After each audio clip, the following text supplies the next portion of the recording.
"You're not invited to the wedding," our daughter said. "We left and cancelled everything. The payment receipts had my name on them.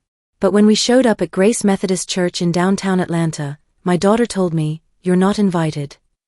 I didn't understand what was happening. My hands were full with her gift, a beautifully wrapped box containing my grandmother's pearl necklace. My husband Robert was standing beside me in his best navy suit, freshly pressed. I had a gardenia corsage pinned to my dress. We had paid for everything. And now we were being erased. The day Amanda told us we weren't welcome at her wedding, it wasn't in anger or heat. No, it was calculated. Cold, like a receptionist delivering bad news at a doctor's office. And that made it worse. "Mom, Dad, you're not invited.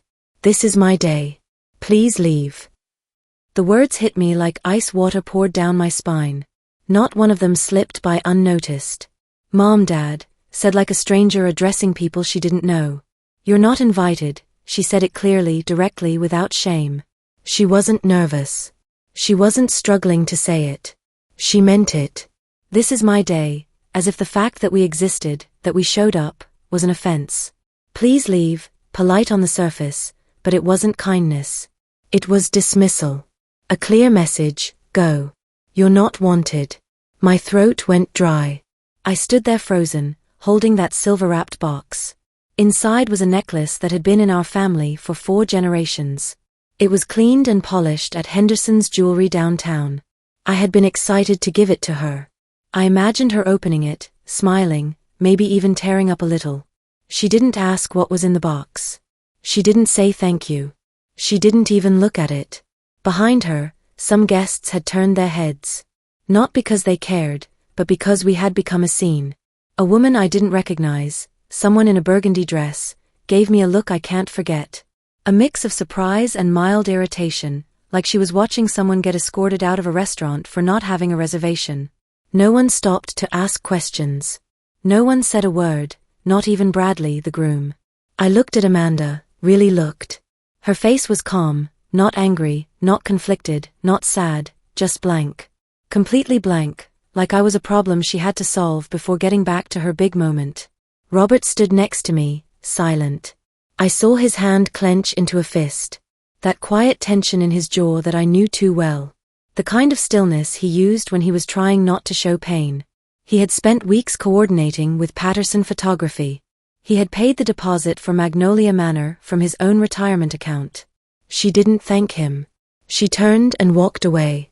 One of her bridesmaids, a tall blonde in peach, whispered something. They laughed. That sound, her laughing after pushing us away, stuck in my ears. It wasn't just disrespect. It wasn't just selfishness. It was cruelty. Cold and practiced. We left quietly with our heads held high. We walked past the floral arch we had paid for, past the Morrison catering van we had arranged, past the white Chiavari chairs we had picked out together 6 months ago at Southern Elegance Rentals. But this story was far from over. We got into our Honda Accord. I held the box in my lap, staring at it for what felt like hours. I didn't cry. Not yet. She threw us away, I said, barely above a whisper. Robert sat back heavily in his seat. We raised a princess and got an ice queen. My heart felt like it cracked down the middle, but I nodded. I thought about the pattern, the skipped birthdays, the quick text replies, the time she said she was too busy to visit, the way she said we just need space right now when we asked if we could stop by. She had been distancing herself for months. We didn't want to admit it. She told her friends we insisted on paying. We didn't. We offered with love. She took our money, took our time, took our help, and now she acted like we were strangers who had crashed her party. Stop the car, I said suddenly. Where? Anywhere with Wi-Fi. He nodded, turned off Highway 85, and pulled into a Panera Bread. We walked inside, sat down at a corner table, and opened our phones. The wedding was still happening. The guests were still eating. The band was still playing. The photographer was still taking pictures. But not for long. We still had control. Our names were on every contract. The payments were still pending. We had options. My husband called Magnolia Manor. I called Blooming Creations Florist, then Southern Elegance Rentals, Morrison Catering, Harmony Strings Quartet. Yes, I understand the event is already happening, but I'm the one paying. Cancel it. Yes, I understand the timing. Yes, I'm aware it will cause disruption. No yelling, no threats, just calm, cold clarity. She had thrown us away. So we took our gift with us. Within the hour, calls and messages started flooding in. Amanda's number lit up my phone screen like Christmas lights. Unknown numbers. Panicked voicemails. But we ignored them all. In that moment, sitting at that small table drinking lukewarm coffee and making quiet calls, I felt something shift inside me. Not anger, not bitterness, just finality. She had chosen to cut us out. So we stepped all the way out. And she would feel the loss, because without us there would be no music, no dinner, no flowers, no celebration. She wanted us invisible. Fine. Then everything we gave her would disappear too. The drive home was silent. Not the kind of silence that comforts, but the kind that sinks into your bones. We drove through Roswell, past the neighborhoods where we used to take Amanda trick-or-treating, past the high school where we cheered at every soccer game she played. What would come next would change everything. We drove home in silence. The road stretched long through the Georgia countryside, and the sky, once bright with wedding day promise, turned a pale gray. I stared out the window, not really seeing the pine trees or farmland. It wasn't just what Amanda did today. It was everything that came before it. Everything we ignored, forgave, or explained away. Each mile back to our house in Marietta brought memories sharper than the last.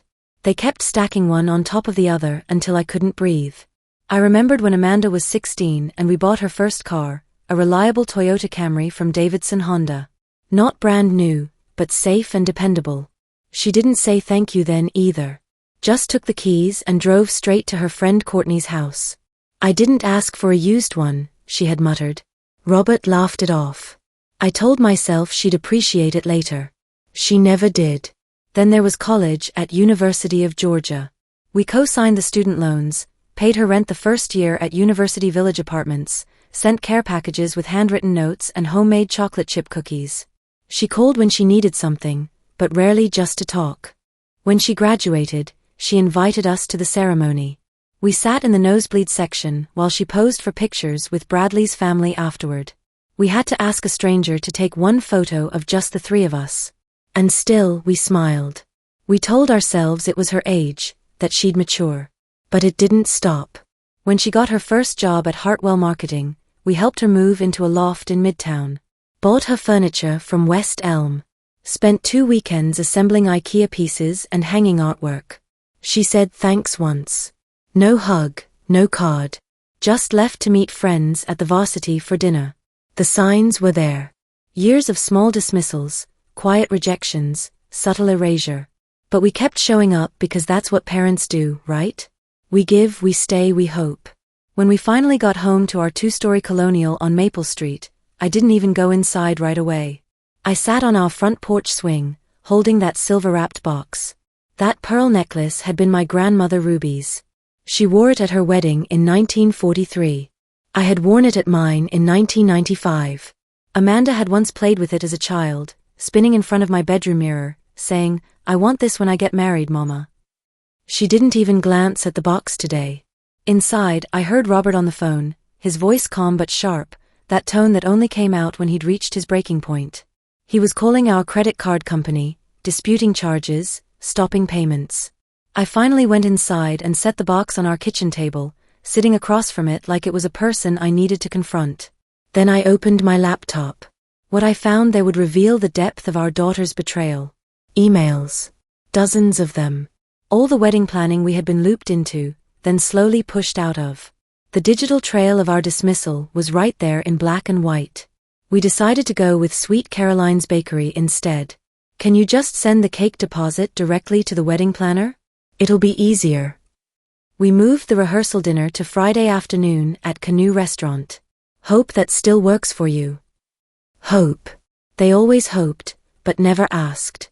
Amanda and Bradley had positioned us as assistants, support staff, never family. The longer I read, the more it became clear we were only invited to contribute, never to be part of it. I scrolled through my text messages with her. Short answers, delayed responses, messages left on read. One stood out. Me, are you free this weekend? Would love to have lunch at Mary Mac's. Just us. Amanda, can't. Wedding errands. Maybe another time. Another time never came. And yet I kept trying, kept reaching out like I was trying to water a plant that had already died. I made dinner that night on autopilot, meatloaf and mashed potatoes, the same comfort food I'd made when Amanda was little. I stirred the gravy, set 2 places at our dining room table, washed my hands twice because I forgot I already had. Robert didn't say much. We were both trying to process what we'd allowed. Not just today, but for years. After we ate, he pulled out his briefcase with the wedding invoices. Laid them out one by one on our kitchen counter like evidence at a crime scene. Magnolia Manor, still owed $3,200. Blooming Creations, deposit made, balance unpaid, $1, $800. Patterson Photography, final payment due this week, $2, $500. Harmony Strings, half paid, half pending, $900. The reception caterer, Morrison's, called that evening. Mrs. Thompson? This is Janet from Morrison Catering. We're a bit confused about tomorrow's headcount. Amanda never confirmed the final guest list, and with the cancellation. Send me the final invoice for cancellation fees, I said. We'll settle it. I stared at all those papers spread across our granite countertop. Each line item was a reminder of what we gave and how little it mattered. It wasn't just about the money, though $15,000 was no small thing. It was the absence of care. The decision to exclude us from the moment she had claimed as her own after we built it for her. Later that evening, my phone started buzzing. Unknown numbers, voicemails, then finally her number, Amanda. I didn't answer. Let it ring 8 times, then go to voicemail. Then she texted, "What is going on? Why is everything shutting down?" I read the message 3 times. She didn't say, "Why did you leave?" or "I'm sorry." She asked why her event was falling apart. No acknowledgement of what she did. No remorse. Just panic over the consequences. The storm was about to get much worse. I didn't respond to Amanda's first text. 2 hours later, another message appeared. "Did you cancel everything? That's so cruel. How could you ruin the most important day of my life?" I stared at the screen. The most important day of her life. Ours didn't matter. Our place in it didn't matter. Our feelings didn't exist. I typed one sentence, "You told us we weren't invited, so we left." And that was it. The silence that followed wasn't empty. It was full of years of choices, of the slow erosion of something we didn't want to admit had been breaking for a long time. That night, I didn't sleep much. But for once, it wasn't because I was worried. It was because I finally understood the truth. And once you see the truth, you can't unsee it. And you don't go back. The next morning, I made coffee in our Keurig and sat by the bay window in our breakfast nook, watching the sunrise without a trace of warmth. Robert came downstairs, poured his usual cup in his world's best dad mug, and sat across from me without a word. We didn't need words. We were both thinking the same thing. We were done begging to be included. We were done explaining why we mattered. A few more texts arrived that day. From Amanda's college roommate Stephanie, "Hey Mrs. T, just wondering what happened at the wedding? Amanda seems really upset." From Bradley's mother Patricia, Robert and Sarah, "I hope we can work this out. Family is everything." From my sister Linda in Savannah, Sarah, Amanda posted something on Facebook. "What's going on up there?" They didn't ask what Amanda had said to us. They didn't know we were told to leave our own daughter's wedding. She hadn't told them the truth. She painted us as difficult, as dramatic, as ungrateful parents who ruined her special day. It didn't matter. We had the receipts, the contracts, the records, and the truth. And that was enough. For the first time in 30 years, we were choosing ourselves. And it felt like a door closing softly, not with anger, but with peace. I didn't answer the phone for 3 days. Every call, every text, every Facebook message notification that buzzed across my screen, I let them sit. Not because I didn't see them, but because I needed to sit with myself first. I had to look at the reality I had denied for too long. On the 3rd day, I spent the afternoon going through old files in our home office. Bank statements, transfers, printed emails. I opened an envelope with our last will and testament, still naming Amanda as our sole beneficiary. I stared at it for a long time. What had we been thinking? That afternoon, we made an appointment with a new financial planner in Buckhead, someone with no ties to Amanda, someone who would look at our accounts like we were just names and numbers, not a family on the edge of something irreversible. But first, we had to face the full scope of what our daughter had become. At the offices of Strategic Wealth Management on Peachtree Street, we explained our situation carefully to financial planner David Morrison, not the emotions, not the humiliation, just the facts. We paid for a wedding we weren't allowed to attend. We were removed from the event, but still financially bound to it. Morrison blinked twice. And you want to know how to secure your assets going forward? That, I said, and how to limit access. He asked about joint accounts, shared financial documents, credit cards with authorized users. She doesn't have direct access, I said. Not directly, Robert added. But she's persuasive. She knows how to make everything seem like an emergency. Morrison nodded with the polite but knowing smile of someone who had heard this before. We left with a folder full of options: trust structures, emergency account freezes, new wills, beneficiary changes, all the legal tools people don't think they need until they're drowning in guilt and manipulation. That evening, while I folded laundry from our Whirlpool washer, a memory hit me so hard I dropped a towel. I was 19, visiting my father after he remarried. I showed up at his house in Decatur without calling first. His new wife Brenda answered the door. He stood behind her, didn't invite me in. You should have called first, Sarah. This is our space now. That sting, that shame, I hadn't felt it in decades. But I felt it again when Amanda used those same words. This is my day. You're not invited. Just like that, I was back on that doorstep. Unwanted. Dismissed. But this time, something different happened. I began to feel angry, not just hurt. And that was new. The next morning, I opened Amanda's Instagram account. There it was, carefully curated photos from what was left of the wedding. Captions filled with phrases like resilient love and unshakable bond. Not one mention of us. A photo of her and Bradley with his parents, all smiling at a small dinner table at the Georgian Terrace. I looked closer. That wasn't even the reception we had planned.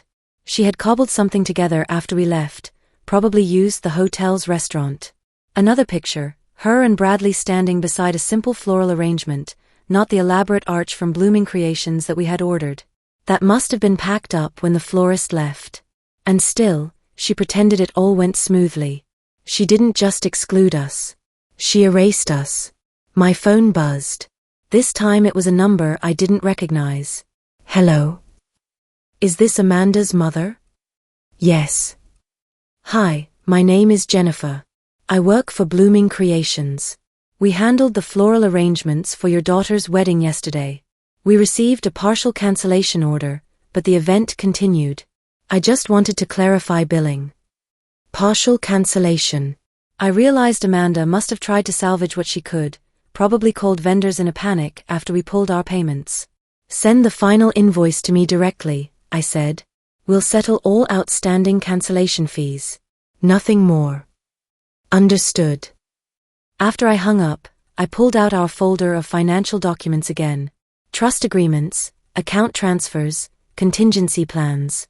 Robert came in from watering his tomatoes in our backyard garden. I want to do it, I said, showing him the page I'd bookmarked. All of it. Are you sure?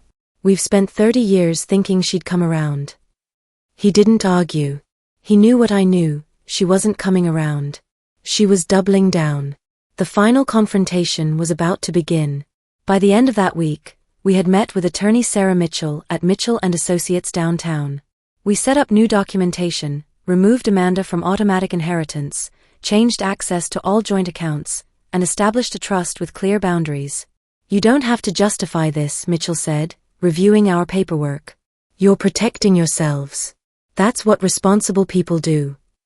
We also asked about future protections, clauses preventing manipulation or financial pressure. She helped us create ironclad boundaries. That Friday evening, Amanda finally called again. Against my better judgment, I answered. Hi, Mom.